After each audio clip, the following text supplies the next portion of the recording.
Doctor Chirag દેવડા, general surgery resident. આજે આપણે થાઇરોઇડનું examination પર વિડીયો બનાવીએ છીએ, બરાબર. એના માટે આપણા જોડે એક પેશન્ટ છે. એમના સૌથી પહેલાં એની કન્સેન્ટ લઈશું કે તમને વિડીયોમાં આવવા માટે મંજૂરી છે કે નહીં, તમને વિડીયોથી કોઈ તકલીફ તો નથી ને. તમારા ગળાનું એક્ઝામિનેશન આજે કરવાનું છે, બરાબર. સો થાઇરોઇડ એક્ઝામિનેશન માટે આપણે સૌથી પહેલાં કોઈ બી એક્ઝામિનેશન જનરલ એક્ઝામિનેશનથી સ્ટાર્ટ કરશું. જનરલ એક્ઝામિનેશનમાં જોઈશું આપણે patient conscious and oriented to time present person. એ પછી આપણે જનરલ એક્ઝામિનેશનમાં જોઈશું કે કોઈ જોન્ડિસ, એનિમિયા કે ક્લબિંગ, સાયનોસિસ, કોઈ લિમ્ફેડેનોપેથી કે એડીમાં છે કે નથી, બરાબર. એ પછી આ થાઇરોઇડનું એક્ઝામિનેશન છે તો એમાં આપણે ટ્રીમર્સ ચેક કરવા પડે. તો પેશન્ટને કહીશું કે બંને હાથ એકદમ આગળ રાખો, સ્ટ્રેટ. બંને હાથ સ્ટ્રેટ રાખવાનું કહીશું, આંગળી થોડી ખુલ્લી, અને ચેક કરશું કે ટ્રીમર્સ છે કે નહીં, બરાબર. ઓકે, તો ટ્રીમર્સ નથી, બરાબર. સો આપણે હવે ચાલુ કરીશું ઇન્સ્પેક્શનથી. ઇન્સ્પેક્શનમાં આપણે સૌથી પહેલાં જોઈશું કે વિઝિબલ થાઇરોઇડના સ્વેલિંગ કે નોડ્યુલ છે કે નથી, બરાબર. સો ઇન્સ્પેક્શનમાં સૌથી પહેલાં જોઈશું કે થાઇરોઇડ નોડ્યુલ કે સ્વેલિંગ ગળામાં છે કે નથી. આમાં પેશન્ટને થાઇરોઇડ નોડ્યુલ કે સ્વેલિંગ નથી, બરાબર. એ પછી સ્વેલિંગના કારણે ઘણીવાર ડાયલેટેડ વેન્સ ને બધી હોય છે, તેના વિઝિબલ ડાયલેટેડ વેન્સ આમાં પ્રેઝન્ટ નથી. કોઈ રેડનેસ, સ્વેલિંગ કે પછી કોઈ રેડનેસ બીજું છે કે નહીં, સેલ્યુલાઇટિસ છે કે ચેન્જીસ કોઈ છે કે નહીં, એ વસ્તુ બધી આપણે ઇન્સ્પેક્શનમાં ચેક કરીશું. એ પછી આપણે ઇન્સ્પેક્શનમાં બીજું ચેક કરીશું ફિઝિલિયસ સાઇડ. એના માટે આપણે પેશન્ટને બંને હાથ ગળાની પાછળ રાખીને બેક પ્રેશર આપવાનું હોય છે. તમારા બંને હાથ નેકની પાછળ રાખો અને નેક ઉપર પ્રેશર આપો, બરાબર, ગળું માથું શરીર ઉપર. તો આનાથી આ ટેસ્ટ એ માટે કરવામાં આવે છે કે જો ઇન કેસ થાઇરોઇડ નોડ્યુલ હોય તો એ થાઇરોઇડ નોડ્યુલ પ્રોમિનન્ટ દેખાય, બરાબર. એ સિવાય બીજી આપણે પેમ્બર્ટન સાઇન કરતા હોઈએ છીએ. એ માટે દર્દીને કહીશું કે બંને હાથ તમારા ઉપર કરો.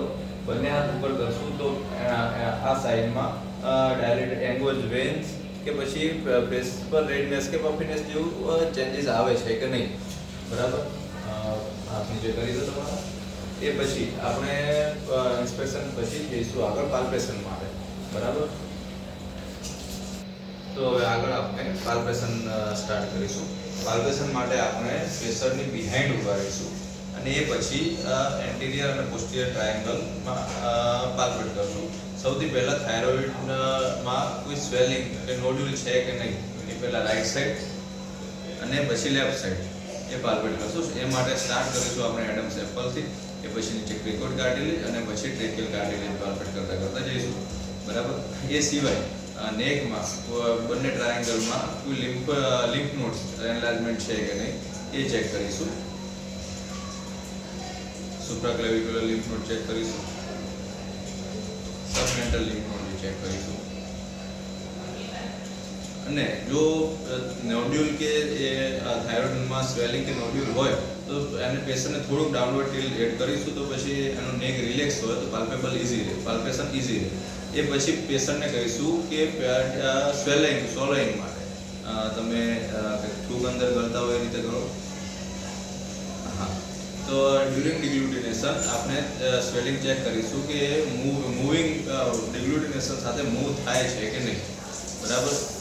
એ સિવાય આપણે બીજું પાલ્પેશનમાં બીજી એક મેથડ આવે, લેરીઝ મેથડ, બરાબર. હા, એ સિવાય પાલ્પેશનમાં આપણે કોઈ નોડ્યુલમાં ટેન્ડરનેસ બીજું છે કે નહીં એ બી ચેક કરીશું. હા, લેરીઝ મેથડમાં આપણે પેશન્ટની આગળથી ફ્રન્ટ ઓફ ધ પેશન્ટથી લેફ્ટ સાઈડથી એને થાઇરોઇડ કે ટ્રેકિયાને પ્રેસ કરીશું અને રાઈટ સાઈડનો થાઇરોઇડનું એક્ઝામિનેશન કરીશું. બંને લોબ સેમ વસ્તુ રાઈટ સાઈડ પ્રેસ કરી લેફ્ટ લોબનું એક્ઝામિનેશન કરીશું,